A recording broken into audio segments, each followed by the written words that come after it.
দেওদাস স্ট্রিটে যেখানে ভাড়া থাকতেন সুচিত্রা সেন, সে বাড়িরই অন্য একটা ফ্ল্যাটে ভাড়া থাকতেন মনীষার এক আত্মীয়।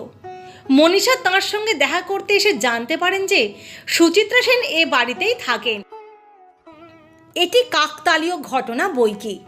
একদিন সকালের দিকে খানিকটা সাহস সঞ্চয় করে শ্রীমতী সেনের ফ্ল্যাটে কলিং বেল বাজালেন মনীষা।